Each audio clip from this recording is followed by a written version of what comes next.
Action! Welcome back to Show and Tell. I'm Billy. This is a vintage knitting program where I often interview knitters from around the world. And today I have an American with me. I'll be bringing her on in just a moment.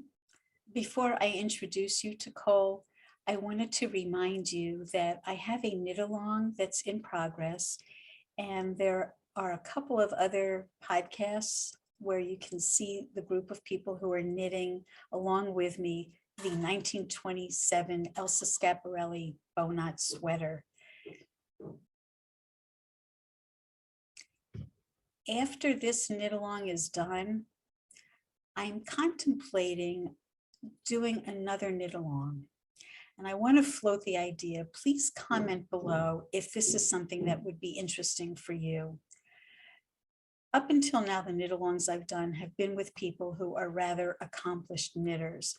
But I'm thinking that there are probably people out there who have never knit a sweater, but who are vintage enthusiasts who might like to knit something that's not terribly complicated with a lot of pieces.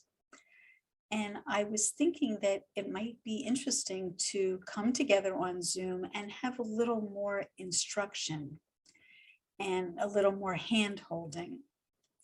So if you're somebody who doesn't have that experience and would like to get that experience, please let me know. I think I'll start just testing the water to see if there's interest before I move forward in organizing something like that. Okay, so in just a moment, I'll be back with my guest. Stay tuned. Welcome back.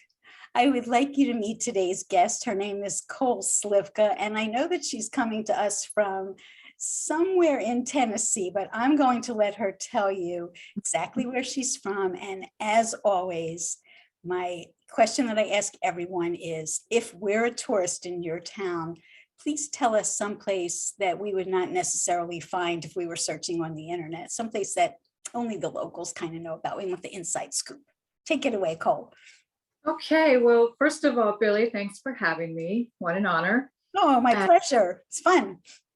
And so, yes, I'm in Nashville, Tennessee, specifically East Nashville. And I'm a musician, and most of us in Nashville are musicians. Oh. And so if I were to tell you a place to visit, and it would be where most of my friends congregate and play music, and it would have to be East Side Pool in East Nashville, which has massive stages.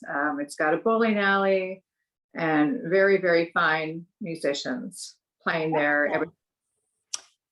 Fun. See, it's not that hard. That sounds great. It's a bowling alley, but people go there to play music. Yes, it has 2 stages. It has restaurants, or a restaurant rather, and a bar.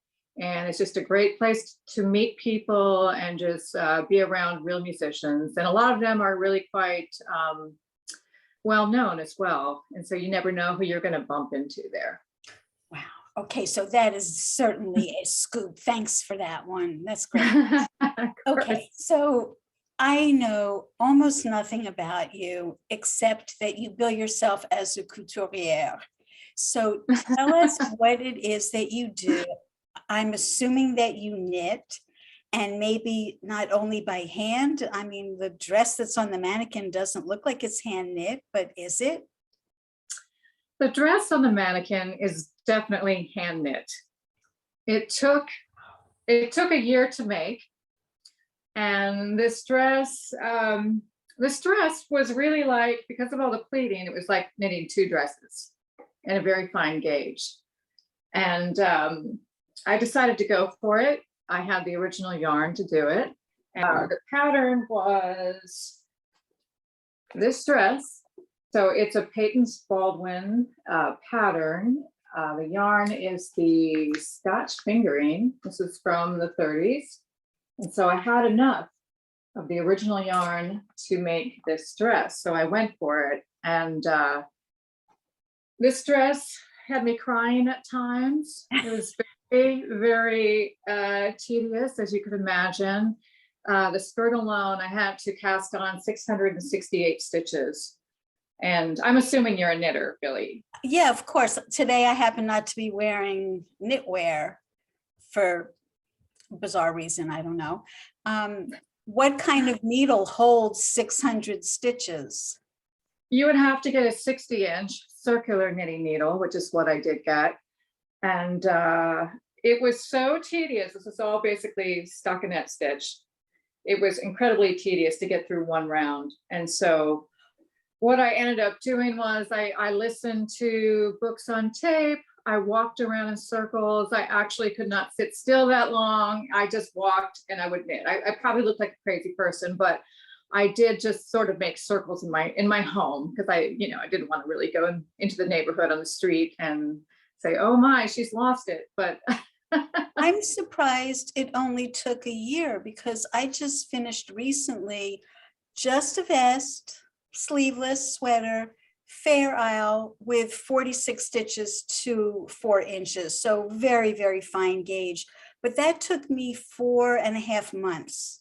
And that's just, waist to shoulder. mm-hmm. So this, what gauge were you getting? 8 stitches per inch. 8 stitches, but still that's significant. Yes. Did you tabulate by any chance how many hundreds of thousands of stitches that is? I mean, I kind of, I really didn't, but I thought maybe if one row was 686 stitches, but of course it tapers shapes. Right. So I didn't really quite do the math, but I mean, I think it's fair to say close to 1 million. Ooh, Is that I is would that not guess that high, but yeah, the pleats are certainly extra. I would think that it's like 3 sweaters worth. Oh, no, this would be, I would think this would be more like 7. Really? Mm-hmm. In a very fine gauge, 8 stitches per inch. Yeah, wow.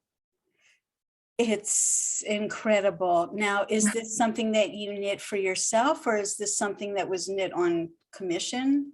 Well, no, it wasn't. It was actually it was sort of a collaboration with a lovely girl in Ukraine, and she chose this dress. I had the yarn for it, and it was going to be a collaboration. But there's a little more to the story. The dress ended up kind of getting lost in the mail, and it floated around out there for about, I don't know, maybe 6-7 months before I got it back.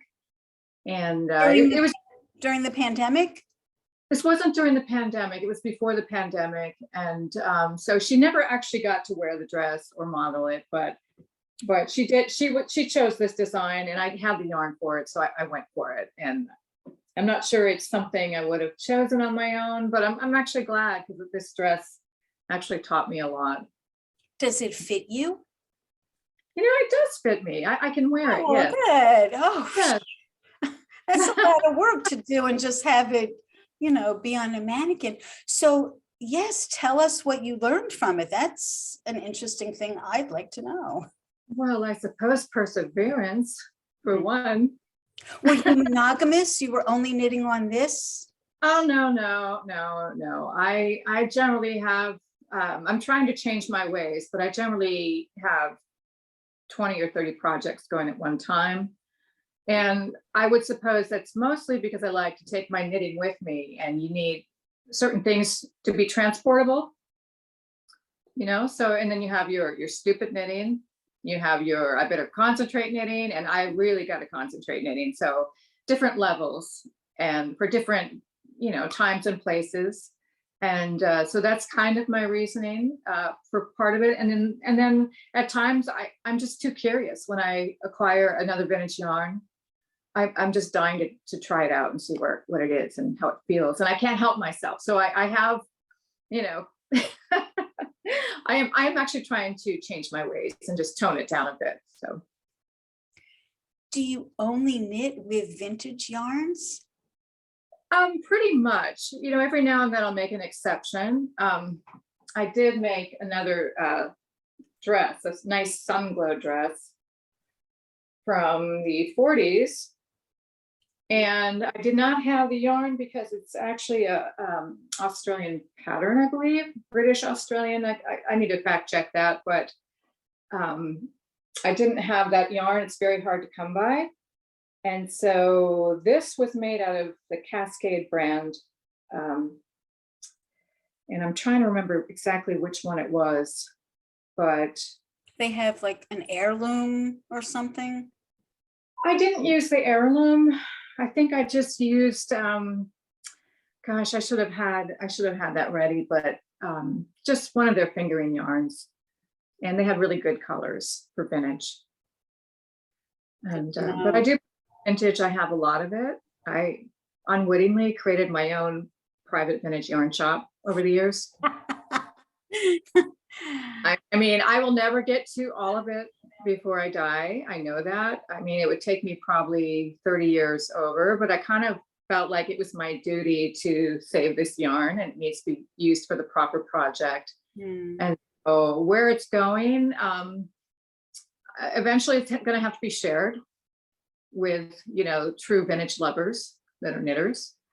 And I don't know, I'm thinking maybe some kind of a museum eventually, something such as this dress. I feel like all knitters should see it. They should see the original yarn. They should see the original pattern.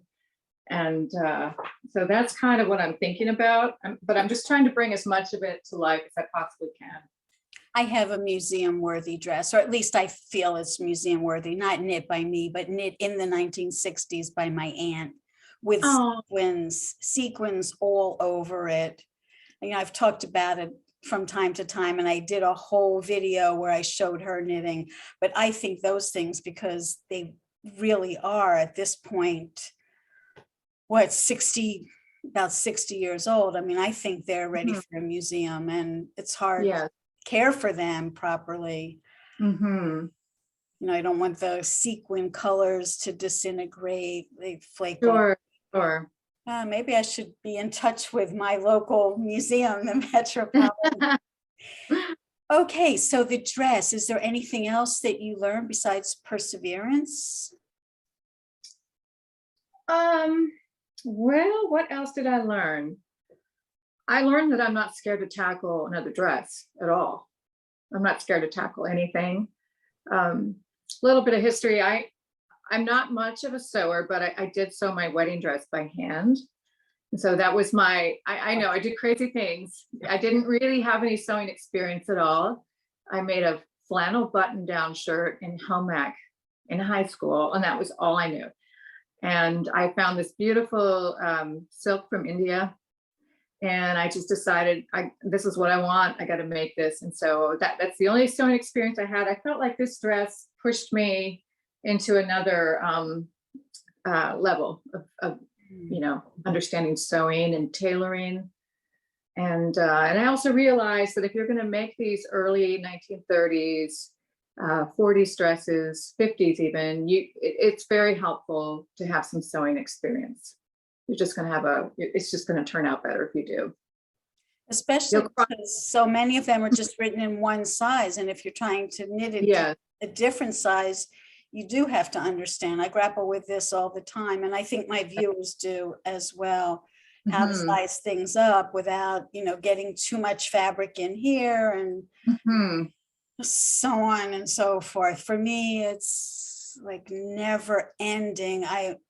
I'm always learning more and more about my own physique, if you could call it that. Oh, sure.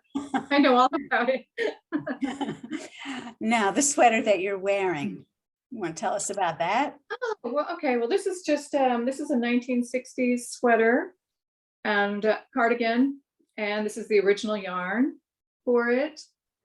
And I haven't quite put the buttons on. It's harder to find the vintage buttons in the right hue. I might end up doing the cloth buttons or the covered buttons with the yarn. I have some left. But it's just really light and frothy. It's a mohair nylon blend. And what is that little stitch? It's not a bobble, it's something else? I don't think there is a bobble. Oh, this. No, it's not a bobble. It's just a, I don't know what it would be called, but it's got like a, yeah, like a puffy bubble wrap effect, if you will. Yeah, so. That's the stitch that's in one of my aunt's dresses. Oh, really? Just the shoulder, well, Mhm. maybe not exactly, but it has a very similar feel to it. It's not bobbles, but they're like little puffs. And I don't know what the stitch is. I mean, I never bothered to research it, but it resembles that to some extent. Okay, so I'm assuming you have other things that you want to show us, but also tell us about what you do. It's a business where you knit for other people, I'm imagining. I actually have done commissions, and I do them on occasion. At the moment, I'm just very interested in bringing all this vintage to life, and then maybe they would be up for grabs in that way. But I sort of feel that I want to sort of make everything I can and just have a nice catalog of vintage just for use in the future, whether it would be a museum or some kind of a checkout system for maybe theater and whoever may need it, videos, whatever. Just so that's kind of what I'm now. This is like a higher calling. Most of us knitters are knitting for ourselves, selfishly. Sometimes people knit for gifts, holiday time, but it sounds like for you, you're not knitting for yourself so much as you're knitting for posterity. I think that's right. I feel that I have such a large library of patterns. I mean, tens of thousands. I've been collecting my whole life, and the yarn to go with it. And I think it's a very important collection. And I'm not sure. I'm still trying to work it out, but it can't be for me. It has to be for all knitters and all vintage lovers.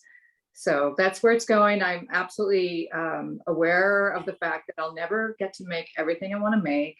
And so I'm just hoping, and I'm sure there will be a whole new generation. It seems like there is a whole new generation of vintage lovers who are now knitters. So I think it's alive and well. And, you know, I'm very interested in design as well, but at the same time, I feel that you know, the people, the original designers of all of these amazing patterns, they're just breathtaking. They're sort of the composers, and I'm the musician that is just playing this song the way it was intended. And I know, you know, in this moment, there are a lot of people designing, and they call it vintage, and they're designing vintage. And I'm just not so sure any of it needs to be tampered with. It's just so perfect. So that's where I'm sort of conflicted. Now, where do you store these 10,000 patterns? How are they stored? Are they in file cabinets? Are they in your home? Like, that sounds like a lot. Well, diversify. Different locations, because I'm terrified of a fire, or you know, I have them in different locations, different facilities, and Okay. it sounds obnoxious. It sounds so obnoxious, but yes. No, I think it sounds very, very wise. And in archival boxes of some sort? Not necessarily. That's something I'm going to have to work on. It's bigger than me, to be honest with you. It's just so much bigger than me. So I'm trying to figure everything out to make sure everything's preserved properly. And, you know, if I could access a mountain, I would bury them deep in a mountain. Have you thought of doing a GoFundMe? I have not. But that's a nice thought. Free advice.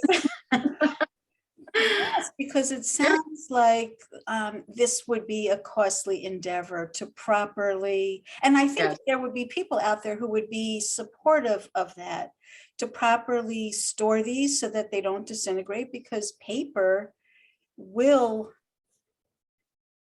perish. One thing I could tell you from a personal experience, and it's sort of an interesting story to share. I have letters that are over 100 years old that were written by people in my family Oh, who never came to the United States. They stayed in Europe. And they corresponded with their cousins here. My grandmother and her siblings were amongst those cousins. So those letters have stayed in my family.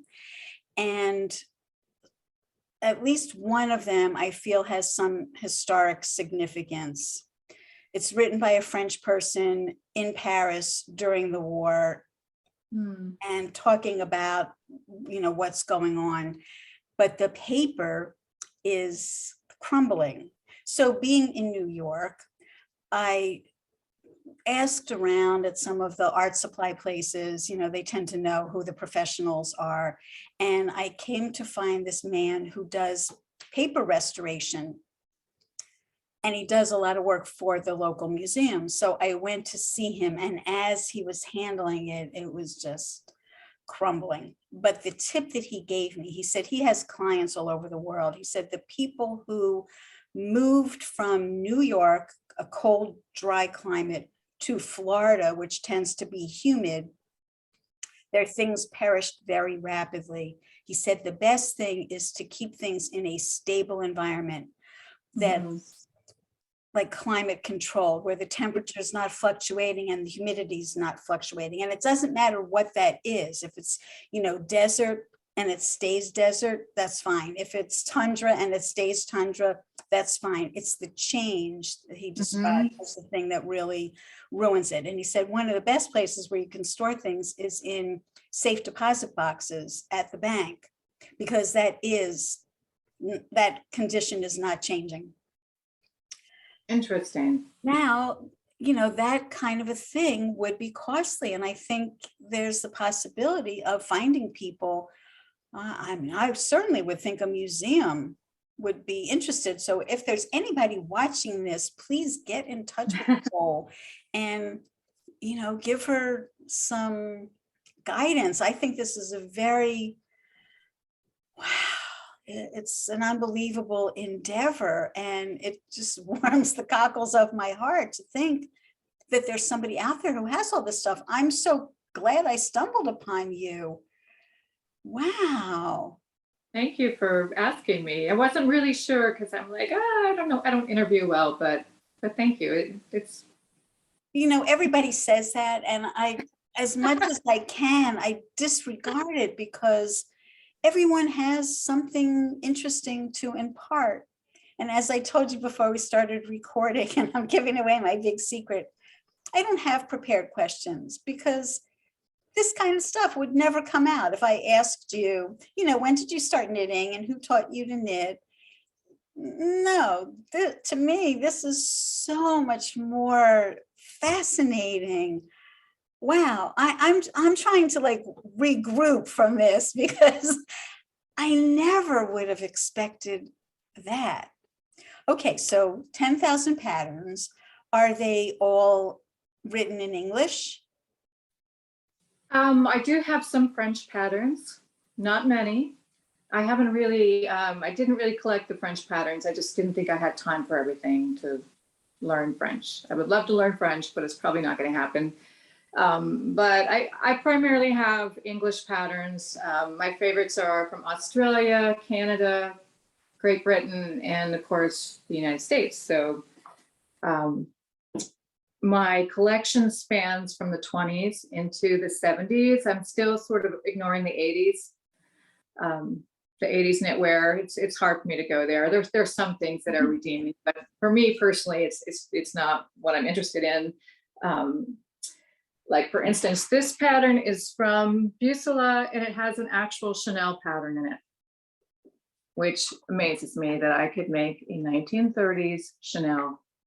And I'm going to pull that up for you just so you can see it. I saw this exact pattern book in the last 24 hours. I think there's something by Scaparelli in there. Yes, so yes, this is the Chanel from the 1930s. And who wouldn't love to have a 1930s Chanel? I know I would. Can you find the Scaparelli that's in there? I think I can, yes. I'd love to see that. I'm knitting a Scaparelli right now, the bow nut you sweater. And where is your, what is the pattern? What is the book? It's not from a book. It's a sweater that's owned by the Victoria and Albert Museum in London and Okay. the Philadelphia Museum of Art. And there's a woman who worked for the Philadelphia Museum of Art when they did their Scaparelli show in 2003. And she had access to the sweater.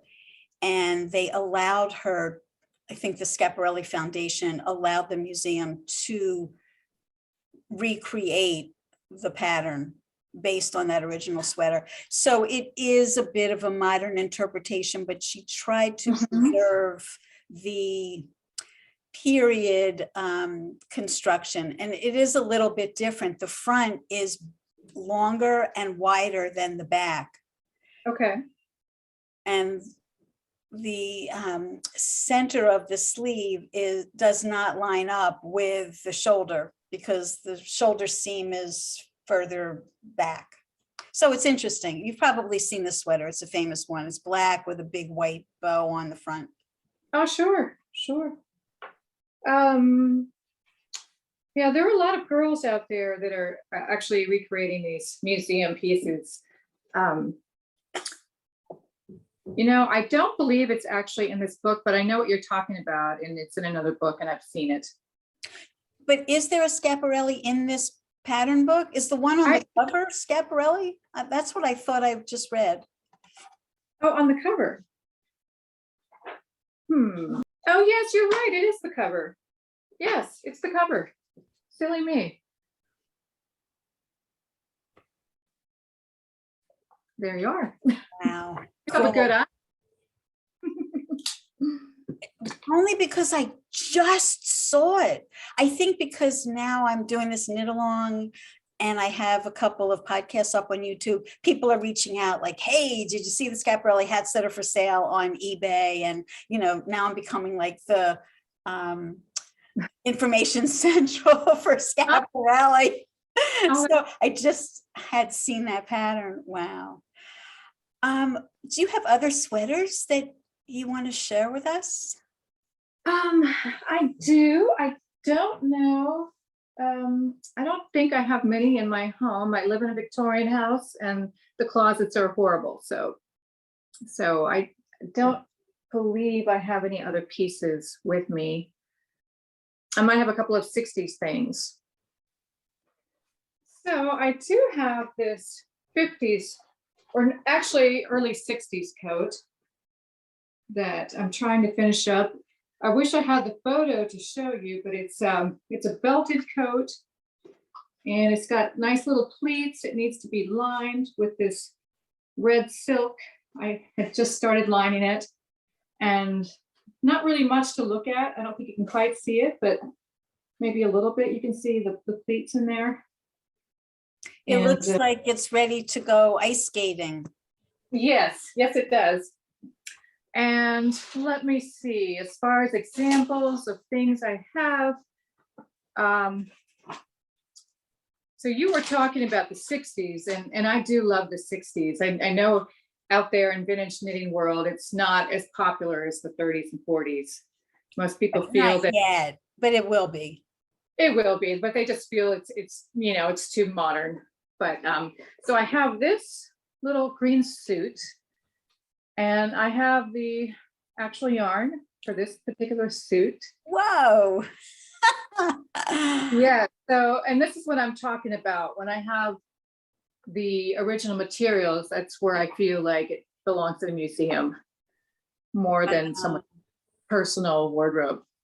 I wonder about FIT. They have a museum. I mean, it's not, there's no permanent display. They do rotate stuff, but they could do an exhibit just on your patterns. Well, let's see if we can get their attention. Well, okay. I also want to show you just, I have a very large collection of vintage knitting kits. This is from the 50s. And it's called the Saint Moritz. And let me see, what's really kind of fun about that is that there is an actual pattern book where this kit is featured, and it's just really fun when you can find this stuff. And here it is. Wow. It's in the Wow, it's center. unbelievable. It is unbelievable. And the thing about these kits, they're completely intact. I feel it's my responsibility to keep them that way and not necessarily use them. I feel like that should just be on display. I think it's such a great, just completely untouched. Wow. From the 50s, we're talking 70 years old. Unbelievable. It is unbelievable. And the moths haven't gotten to it. It's completely. Well, bite your tongue. Bite my tongue. Yeah, don't tempt the hand of fate. You know, I wrote this little song about moths because I learned a long time ago how to deal with them. But the song, I'm gonna just bear with me. I'm gonna sing this little song. Okay. This is for all my fellow knitters. The hungry, hungry moth, he gobbled up some cloth. It was not to destroy it, he wanted to enjoy it. Knitter song, there you go. Oh, thank you. Oh, wow. Yeah, but they do select the very, very finest. If you have Okay. cashmere, that's what they're going for. Yes, connoisseurs they are. Oh, I mean, they'll eat cotton also, Mm. but oh, they much prefer cashmere. Oh, yes. Yes, they do. Oh, irritating.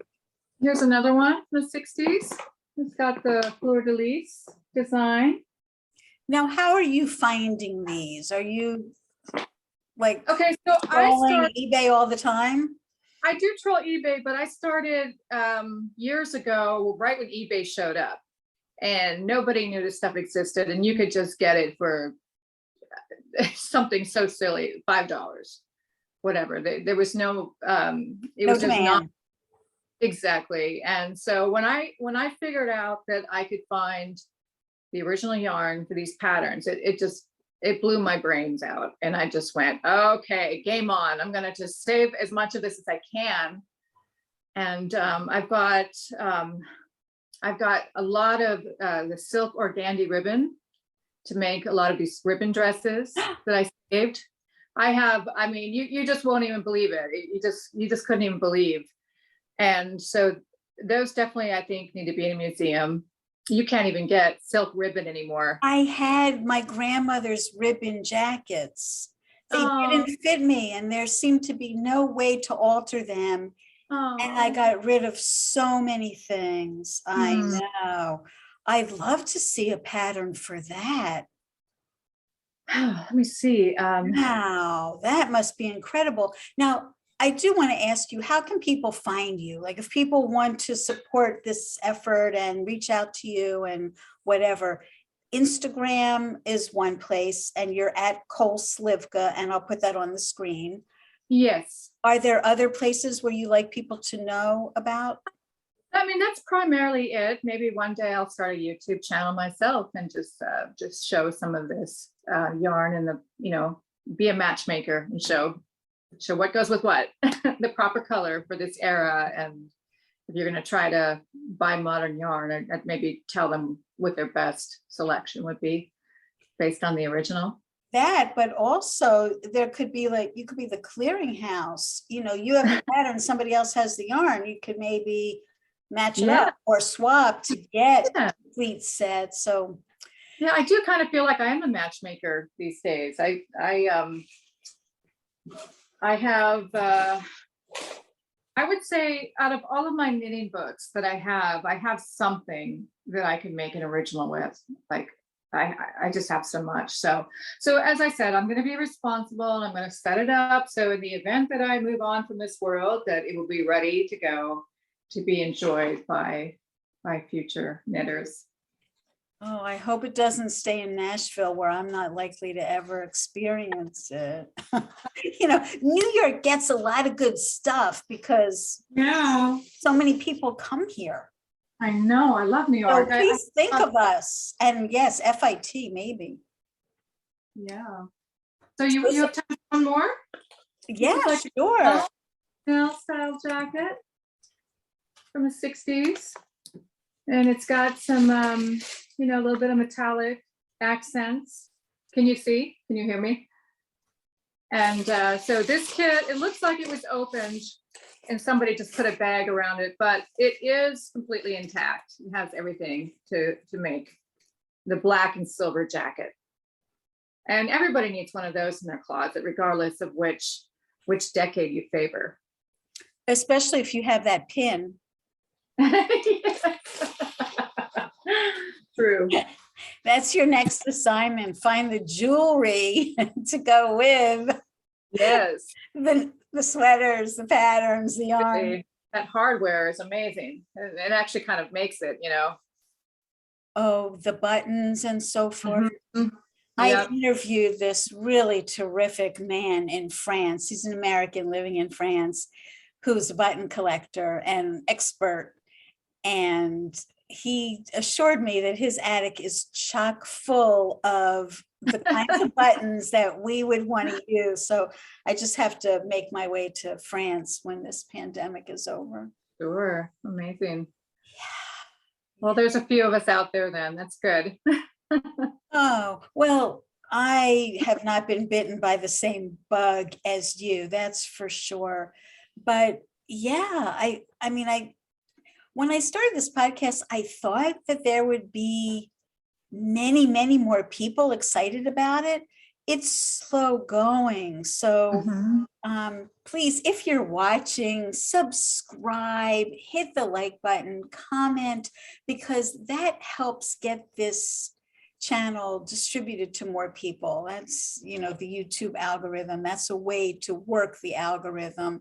So if you want Cole's story to be heard and her things to be preserved, it would be really great if you liked this and subscribe, because then more people will see this specific podcast. So yeah, can't emphasize that enough. And I often forget to.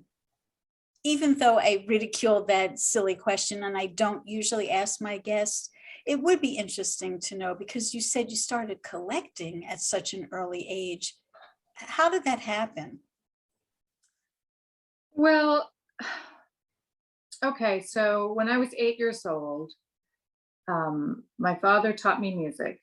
So I learned guitar. And when I was 8 years old, my aunt gave me some knitting needles and a book and some yarn. And she's the reason I started knitting. And so it's basically my life in strings. That's a great title for a book. Yes, you know, I actually have that written down as a book, but more to come. But you know, my mother and father thought I was a strange child because all I wanted to do was knit. That's all I wanted to do. I didn't want to go outside and play so much. I just wanted to knit. It's what I loved. And you've been doing it your whole life? I did take off some time. I did forget about it. I got more involved in music. And then I picked it up again in my early 20s and had to kind of relearn what I knew. It came back pretty quickly, but. Same thing for me. I learned to knit when I was about 4, between 4 and 4.5. I dated because my parents were still married. I remember that we were in a house and I was in my bedroom when my mother taught me to knit. So I know that has to be the time period. And I still have my original needles, which I always thought were plastic, but now I'm thinking that they might be celluloid color. It's a really pretty turquoise color. I've shown them on this channel. Nice. But I stopped knitting because all I was knitting were little squares and it wasn't very interesting, and they never did get assembled into an Afghan. I tried, but it was really ugly. I thought as a child that knitting a sweater was something that only grown-ups do, and that you have to be extremely skilled, because I remember my Aunt Matilda she was knitting entire outfits, 3-piece suits and things with lots of sequins, but she wasn't putting those things together. I remember her mentioning that the women at the knitting shop blocked it. I didn't know what blocking was when I was 7 or 8 years old. And they assembled it for her, but she had these things that she knit, and she could knit without looking. She would go to the movies and she would have her knitting while she was watching the movie. She didn't have to look at it at all. She could do it in the dark. She was really an accomplished knitter, and her knitting is so perfect. It looks like it came off of a machine. But I just thought, yeah, sweaters, until one day I saw one of my mother's friends knitting a sweater. And I was like, what? A guy. I was like, if he could do it, I'm knitting since I'm a kid. I should be able to do it. I just never really put 2 and 2 together, that there are instructions, and just like a recipe in a cookbook, if you follow those instructions, you get a garment. And the assembly, somebody did have to show me in the yarn shop how to do the mattress stitch. I mean, now, of course, internet, you just look everything up.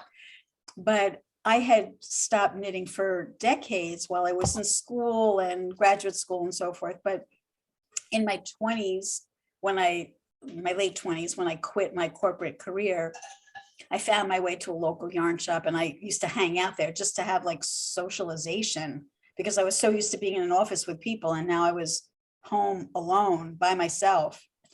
So I learned how to do a lot of stuff, and I made my first sweater with a pattern that they helped me to find. And then the rest is history. But then I stopped. I stopped to get married and have a baby and try another career. So this is precisely the reason that there are all these secret pockets of immaculate vintage yarn, because life happens, you get derailed, and the yarn is stashed away for another time. So that's precisely why there's so much of it out there in pristine condition. Well, how lucky we are that you are gathering these things up. I really wish you only the best. And I hope that a lot of people see this and come up with, some really bona fide suggestions for you to make it happen. Thanks so much for sharing your Thank story. you. Thank you so much for having me. What a wonderful conversation. I really enjoyed it. I think that there's so much more that we could probably talk about, but it seems like this is a good place to end. I mean, I want to know more. I just want to know more, but we could go on for hours. I often feel that way at the end of an interview, like, well, gee, that's a very interesting person. I'd like to know more. Even with just a few sweaters, you've captivated my imagination, and I'm sure of many viewers. So thank you again. Thank you. I really enjoyed it. Bye-bye. Bye.